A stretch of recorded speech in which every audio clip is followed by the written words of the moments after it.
file basically, and I'll mute right now.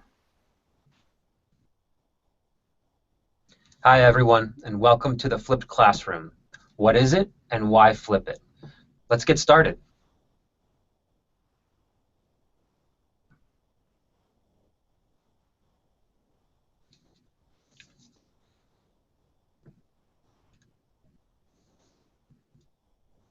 Let's look at today's goals. First, I'll show you what flipping, let's look at today's goals. First, I'll show you what flipped learning is, and after I'll point out some reasons why you might want to consider flipping learning.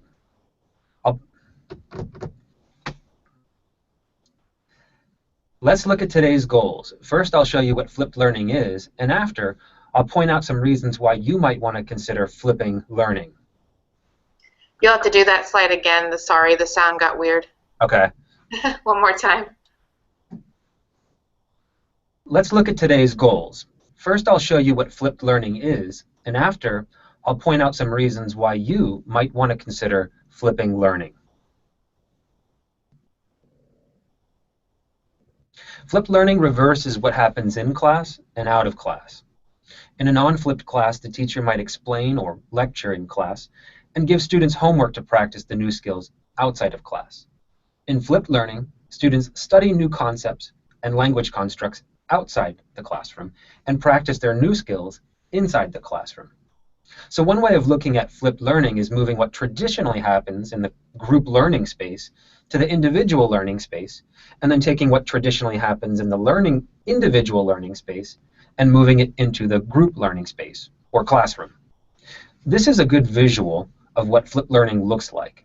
The teacher's role is more of a guide as students practice. The role of the teacher is not to be the almighty... Can you start again? I'm sorry, can you start again? This is a good visual. Sure. You got it again, thanks. This is a good visual of what flipped learning looks like. The teacher's role is more of a guide as students practice. The role of the teacher is not to be the almighty giver of information. Students can, in fact, learn the concepts outside of class and use class time to apply the concepts. The flippedlearning.org has provided... I'm sorry, I delete that.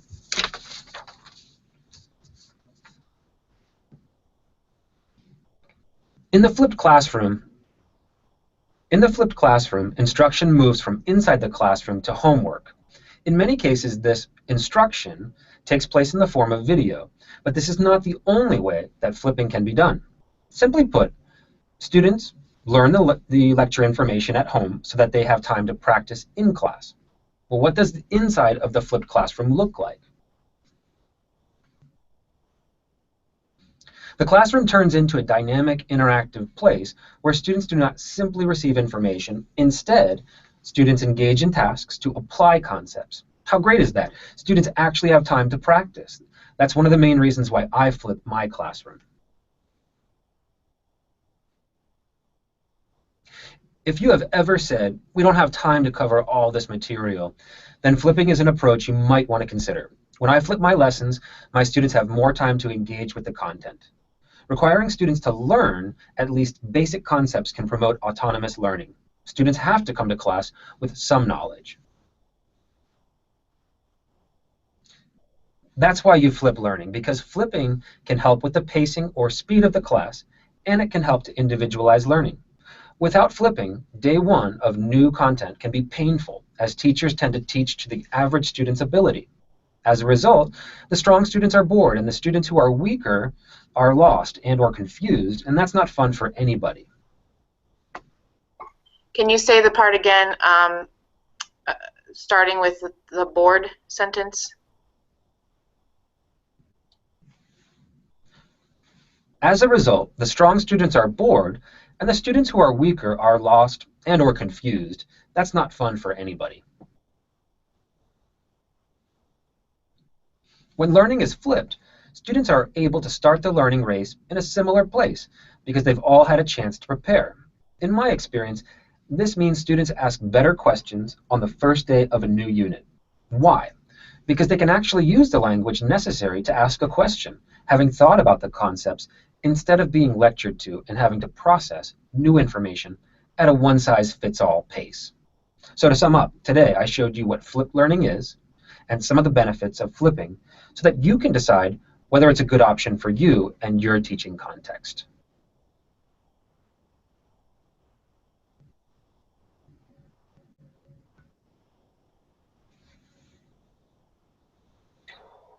Amy, is this where he should say thanks so much and talk to you later? Yeah, can you guys hear me? We probably don't say talk to you later, but No, yeah, thanks so much for joining me. Be sure to check out part 2 of the Flipped Classroom, How to Flip. Okay. After we do, actually, can you, Katie, from your view, is Andrew's head cut off a little bit? Because from my view, his head is cut off. that's better. That's better. Maybe a little bit down still, please. So, Andrew, if you can do your sign-off. And then, oh wait, a little up. Yeah. Yeah. How's that? Sorry. I hate to be That's okay. Yeah. a tiny bit down. How's that? Yeah, that's better. Just be brutally honest. It's cool. That's good. That's good. Okay. So if you can do your sign-off and then do your introduction once again, because I think you were kind of, your head was cut off for that too, from my perspective. Okay. So do the sign-off first and then the introduction? Yeah, whatever order you want to do it in a school. Okay. I'm going to mute now. Okay. I will also mute. Thanks for joining us for part 1 of the Flipped Classroom. And click here for part 2 on how to flip.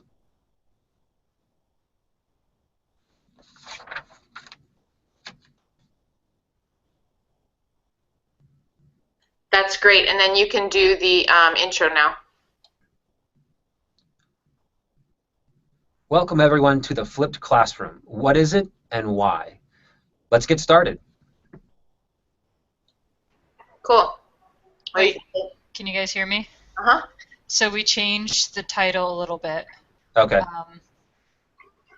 It was Yeah, what it is and why. Okay. and why. It was what it is, why do it. Okay. I think is what you had said, and I changed the slides. All right. I'll go ahead and do that one again. Okay. Muting.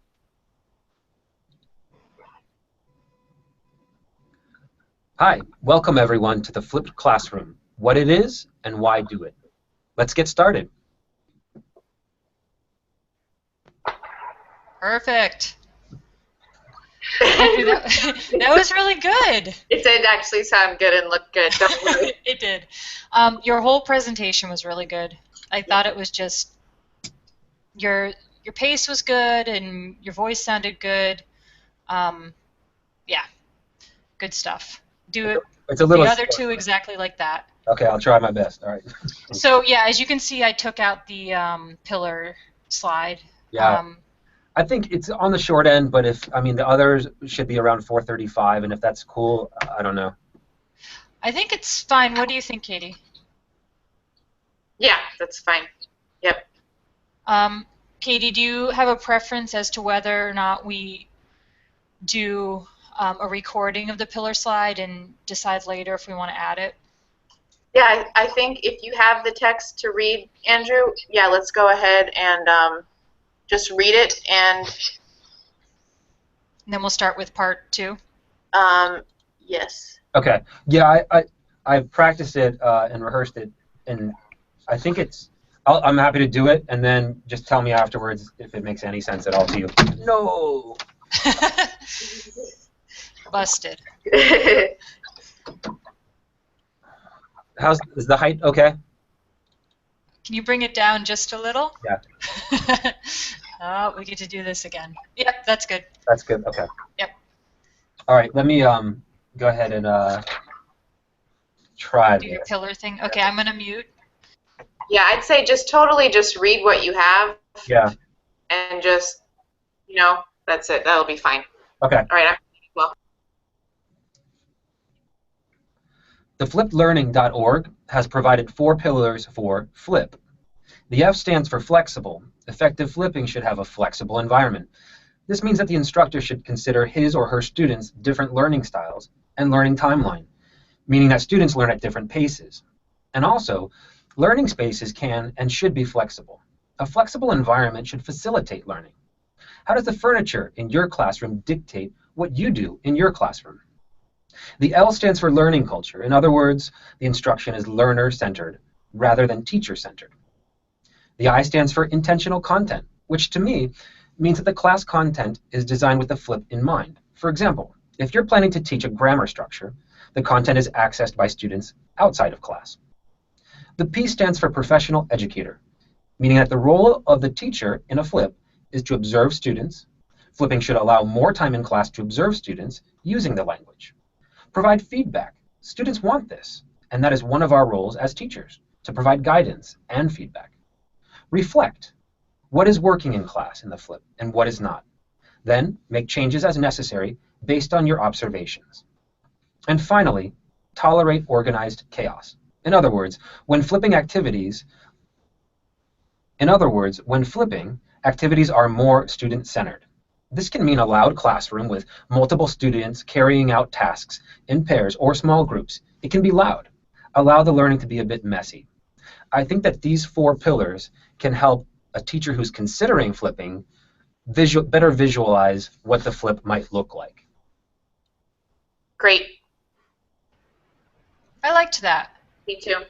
And it could maybe even go at the end because it kind of sums everything up in a weird way. But I'll look at it. Okay. I just added that part of help a teacher who's considering flipping better visualize what his or her role as a teacher might look like. What happened was I had it on a page, it was double-sided, and I forgot. Don't worry. That was pretty good, though. Yeah. All right. So, Andrew, do you? I just had this thought. Do you want to just do the intro and conclusion for part 2 right at the same time, Amy? Does that make sense, or it doesn't make? Yeah. Sure. Why not? We could even do for part 3 too, if you wanted to. That's fine. Okay. So let's see here. I'll just show you what you. Yeah, just kind of get the visual out of the way. Yeah. This is where you would. I guess you can kind of look at that if you want to say, the title of this one is How to Flip, right? So Yeah. just welcome to part 2, How to Flip Your Classroom, and then do the conclusion also, and you can say, click here as well like you did for the other conclusions. Okay, welcome to part 2 of the Flip Classroom. How to flip. How to flip, and click here. No, let's get started. Or I'm Andrew, let's get started. Okay. So welcome to part 2 of the Flipped Classroom, How to Flip. I'm Andrew, let's get started. Yep. Okay. And then just take a pause, and then I'll just move the slides over so that you can look at this for the visual if you want to, and then do the conclusion. Okay, let me think about that. All right, let me give it a shot, I think. Okay, sounds good. All right, I will. Hold on, sorry. Eesh. I'm gonna mute. Welcome to part 2 of the Flipped Classroom, How to Flip. My name's Andrew. Let's get started.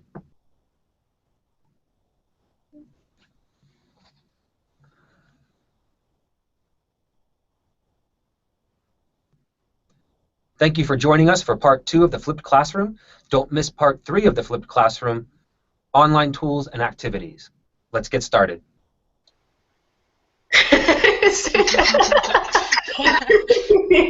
Don't worry. The voice got warped anyway, so it's fine. We actually have said let's get started a million times as well because it started. That's true.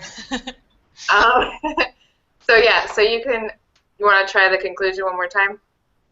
Yeah, the conclusion?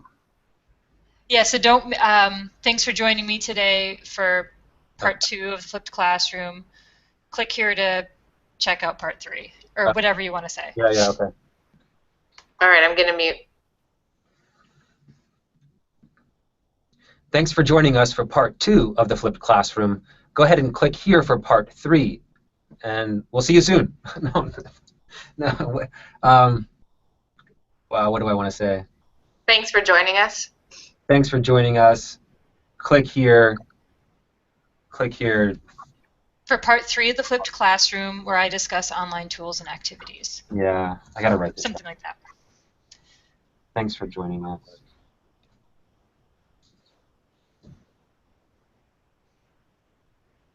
Thanks for joining us. Click here for to access part 3. Click here to see part 3. Yes. The flipped classroom. Yep. Online, And here it's Online tools and activities. online tools and activities. Okay, I think I have it. Yeah. You're Okay. good. You got this.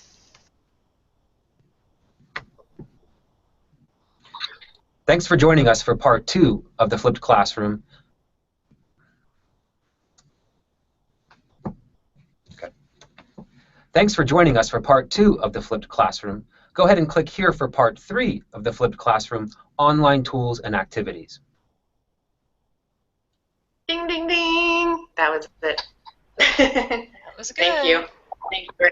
Okay. Maybe that wasn't my best idea ever to do the intro and conclusion. No, it's cool. It's fine if it's done. If you get it good, great, whatever. Okay.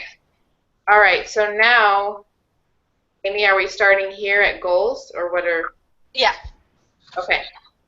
All right. So now you just can read your script. You won't be on camera for the whole part, starting with goals. Okay. All right. In part 1, I talked about what flipping is and why teachers flip. Be sure to click here if you missed it. Let's take a look at today's goals. Today I'll show you how to flip your classroom, or at least parts of your classroom, and give you specific examples of how I flip my own classroom. Let's get started. What's a flip? Let's think of the instruction piece happening outside class. This can mean reading content or watching videos. Then, since the instructional time has been removed from class, that creates more time for students to simply check answers with a partner or actually practice inside class. You need to start again at then. Okay. And if you could slow the pace down just a tad. Okay. Thanks. Then, since the instructional time has been removed from class, that creates more time for students to simply check answers with a partner or actually practice inside class. For example, Then, since the instructional time has been removed from class, that creates more time for students to simply check answers with a partner or actually practice inside class, for example.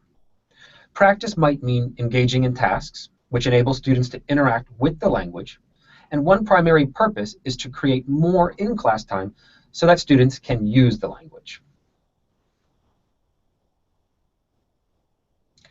To give an example of what that might look like, students could read about new content or watch a video about a new structure before the teacher explains it in class.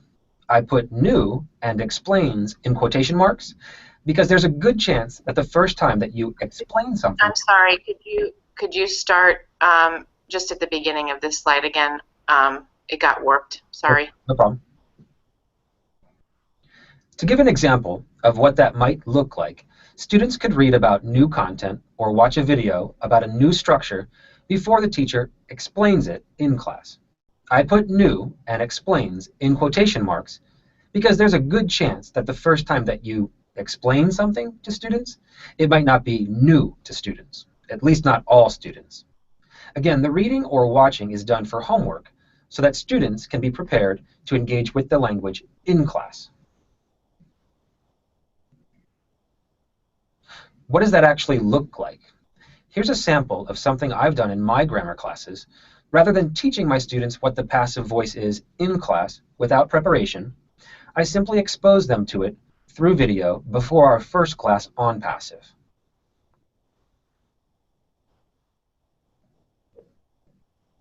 Okay, so now that our students have some background on the passive voice, we can actually move much more efficiently on day one of the unit in class. They saw the content before class. Now you as the teacher can quiz students to check their comprehension first thing in class. This also motivates them to be on time. You can quiz them with clickers, smartphone polling options, or simpler methods, which I'll talk more about later. So let's say, for example, that more than 30% of the class answers a question incorrectly. You can use that as a teachable moment. Have students discuss their answers in pairs or small groups, and don't only have them share their answer, but challenge them to convince their partners why they are right. This is often difficult for students, but it forces them to support their choice with grammar logic and articulate this to a classmate. What a great way to solidify learning. Then the teacher provides feedback, and students can respond to the question again. Hopefully, the students with the correct answer were the more persuasive ones. Here's an example of how I would check student comprehension of the video on passive, which we saw earlier in this video. The comprehension quiz can be very short and simple. In fact, in my experience, it should be, so that students have more time to practice. This is simply an incentive to encourage students to do what they already should be doing, and at the same time, to make sure that they are coming to class with the necessary information to engage with the material.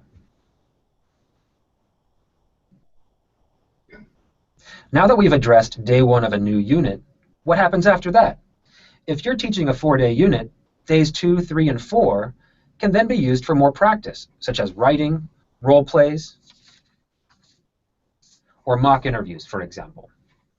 Again, because this is what we actually want our students to be doing with the language, we want them to practice in class with feedback.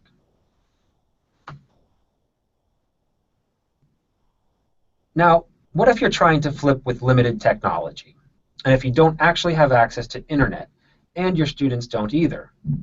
Well, plan ahead. No, I messed that up. That's okay, because I was going to ask you to start that one again because it got warped, so there we go. Now, what if you're trying to flip with limited technology? If you actually have access to internet, and your students do too, plan ahead by downloading videos from YouTube to a thumb drive, and then use them later when... I see your comment about, is this advice for students or just the teachers? It's just not flowing well, and I did it earlier, same thing happened, but I'm trying to think this through. Amy,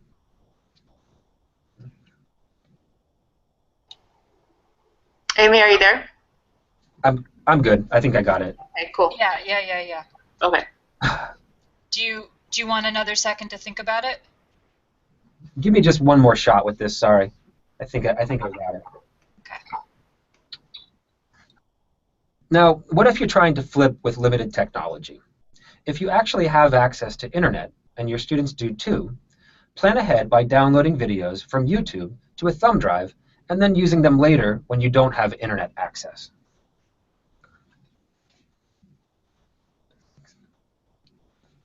Sorry.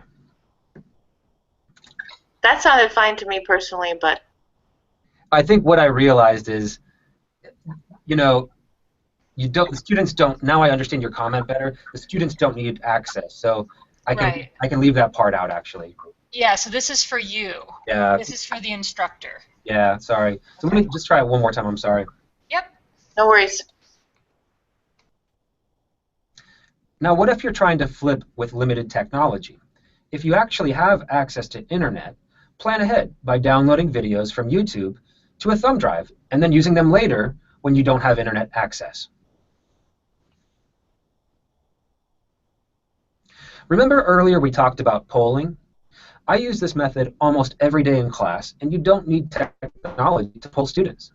You can have them show fingers or hold up colored paper in response to a multiple choice question. For example, global temperatures blank for many years. Hold up one finger for are rising, 2 fingers for rose, 3 fingers for have risen, and 4 fingers for have raised. Or blue for A, red for B, green for C, yellow for D. This is great because it's still anonymous, and you as the teacher can see who understands it and who doesn't. The loudest student does not win by shouting out the answer.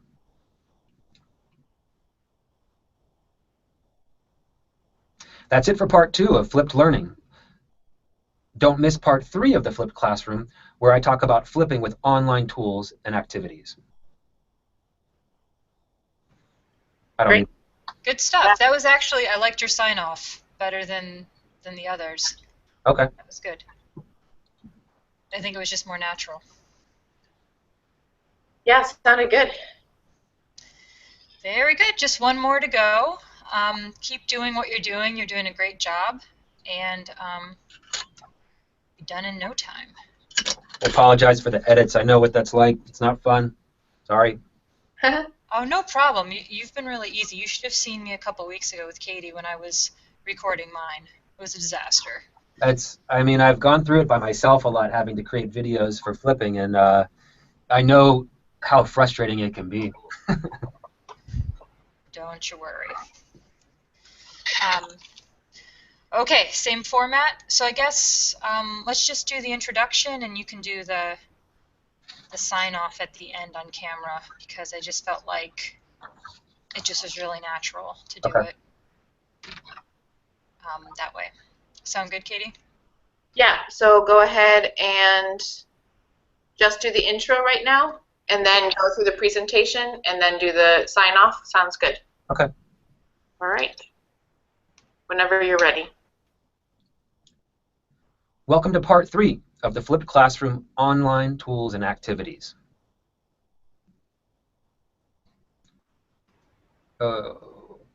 Sorry, can you do that one more time, Andrew, and just look at the into the camera? Yeah, sorry, I got it. Thank you.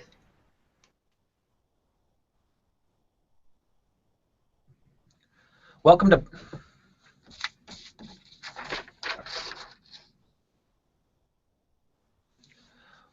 to part 3 of the Flipped Classroom, online tools and activities. Can you do it? I'm really sorry. Can you do it one more time? Mm-hmm. Sorry, this is my bad. I didn't have the screen in the right position. Go ahead. No problem. Welcome to part 3 of the Flipped Classroom, online tools and activities.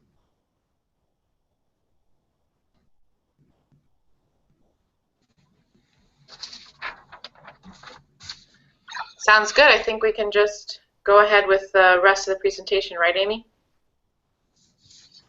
Yep. Okay. Let's do it. In part 1, I talked about what flipping is and why teachers flip. Be sure to click on the link on the left if you missed it. In part 2, I talked about how you can flip learning in your class. Click on the link on the right if you missed it.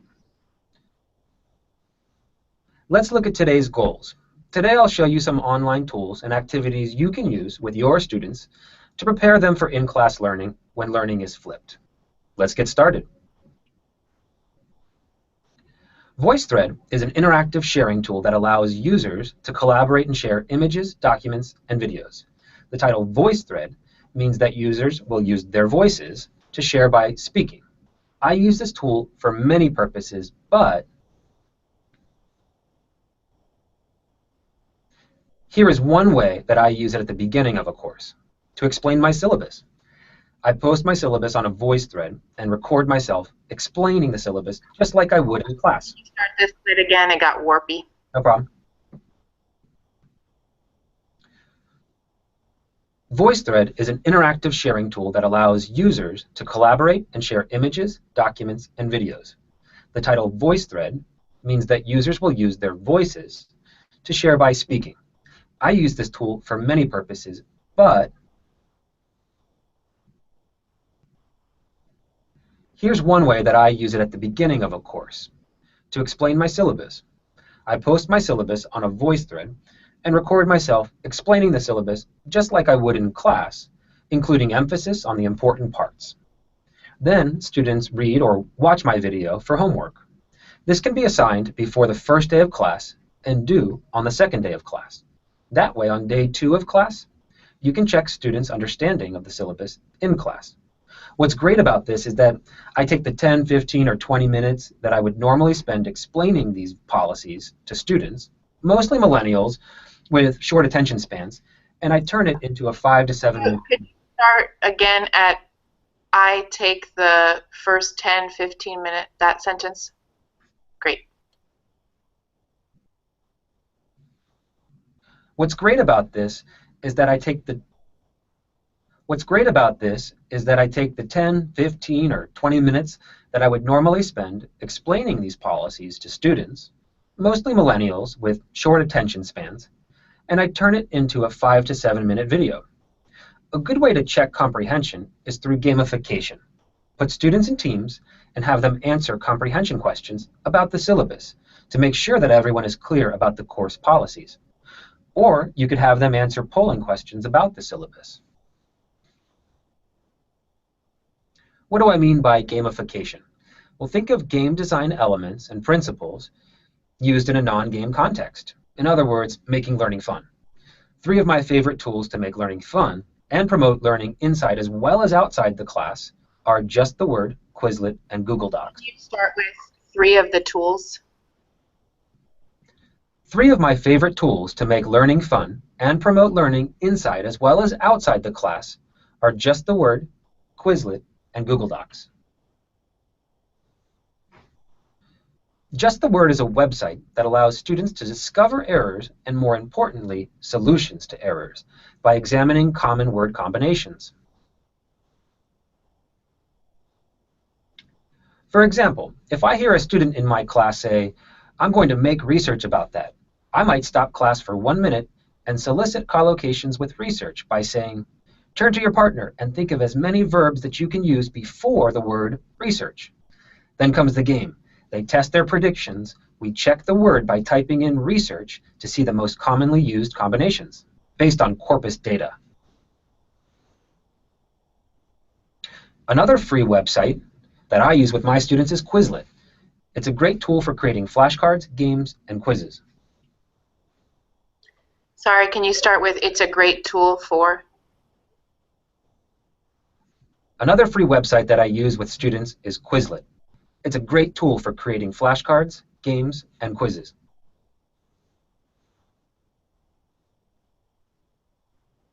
Another free website that I use. Here's one way that I use it in class, which is intended to give students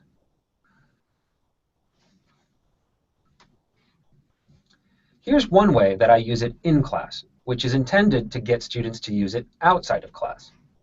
Let's say we're practicing past tense irregular verbs, and a student writes heard instead of heard. In class, I'll open Quizlet and access our class list for irregular verbs, and we'll play the spelling game for 1 minute. It's important to keep the activity short. 1 minute is good because this 1 minute teaser has them addicted. And then you go back to your regular class activity and they get disappointed naturally. So you tell them to continue doing it for homework. And I tell students. Can you say, I think you said the sentence with like, and they just something naturally? Yeah. That sentence got warped, sorry, thank you.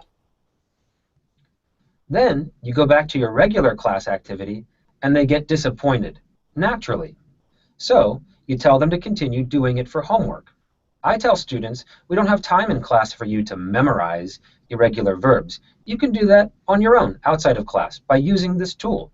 In fact, if you're curious about how to use this irregular verb list for learning games, check it out yourself by typing AP Screen in the search bar on Quizlet. The third tool that I'll share with you is Google Docs. This is a document that can be shared with everyone in the class through Gmail. I use it like a chalkboard or whiteboard. It stays open during class, and I type anything that I used to write on the chalkboard here. It sounds like a simple change, but the important piece is that the information is not erased. It lives in this document, and students can contribute to it. The picture that you see here is of an eel. In this class, the word colony came up, so we started talking about the other word forms like colonial, colonize, and colonization. In order to demonstrate good pronunciation of the word colonial, I typed in Cologne and then the word eel, and students asked what an eel was, so I just copied and pasted an image of an eel from Google Images. I use this every day in class that I teach, and this is my chalkboard of the future, and I love the simplicity of it. There are many tools that can be used to encourage and promote student learning inside as There are many tools that can be used to encourage and promote student learning inside as well as outside of class. Here are some of the most common ones that I use.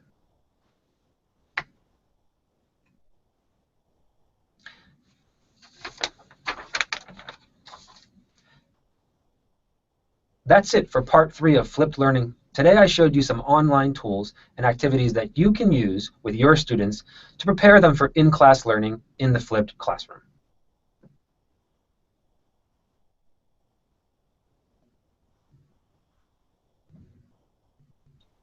Now we need a sign off. Is that right, Amy? Yep. And actually, before we do that, can we go back to that list of online tools, Katie? The slide with, yeah.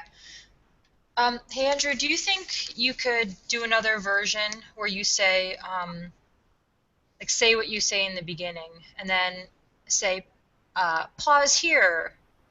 You can pause here to check out some of the online tools that I use.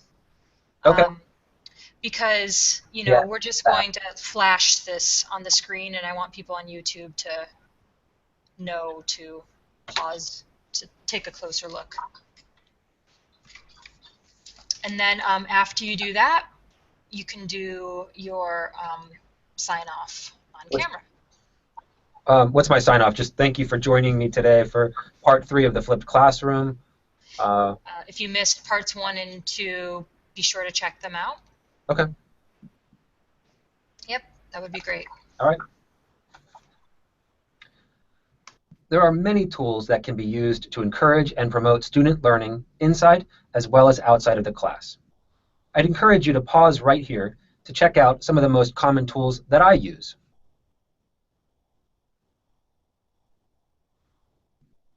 Thank you for joining me today in part 3 of the Flipped Classroom. Be sure to click the links to access parts 1 and part 2. Good. Actually, there will be no links because you'll be on camera. So can you say, thank you for joining me for part 3 of the Flipped Classroom. Be sure to check out part 1 and 2. Yep. Thank you for joining me for part 3 of the Flipped Classroom. Be sure to check out the link. Thank you for joining me for part 3 of the Flipped Classroom. Be sure to check out parts 1 and part 2 about what flipping is and why. Forget the last part.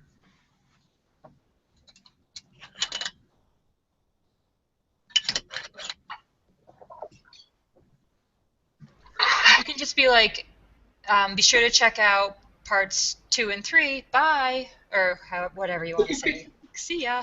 Take care, or just you know, to make it official. Thank you for joining me for part 3 of the Flipped Classroom. Be sure to check out parts 1 and 2. See ya. Good. Let's go. Yes, that's excellent. Yes. That was good. Andrew, thank you so much. It was very good. Everything was great. Very, very cohesive and straightforward. I think you're going to have some good videos. Thank you for your help, because this is not, I know this doesn't happen in a day, and it doesn't happen with one person, so I appreciate all the support. You did a great job. Yeah, for sure. And Katie, thank you so much for driving this. Yeah, sorry I really appreciate it. along the way, but yeah. Very cool. Cool. So Andrew, that's it. I just gotta write up my report and then done. Yeah, there you Yeah. go. Yeah, and don't worry too much about the report. It's generally somebody like we all definitely read it, and we do take things into consideration for future webinars and stuff. So any feedback you want to give is great, but don't sweat it in terms of like how long does it need to be or anything like that. Just take as much time or as little time as you want to on it, and if there's anything you really want to let us know, feel free, and that should do it. So I'll give it justice. I'll do it right, and I'll give you something as soon as possible. Yeah, sounds good. And in terms of the YouTube videos, we're currently kind of switching some things up, and we're launching a new website and all that jazz. So it's probably going to be a little while before anything goes up, but as soon as we put anything up, you will be the first to know. That's cool. Thank you. Yeah. All right, guys. Take care. Yeah. Good rest of your day, everybody. All Thanks. right. Thank you. Take care. Bye, Bye. guys.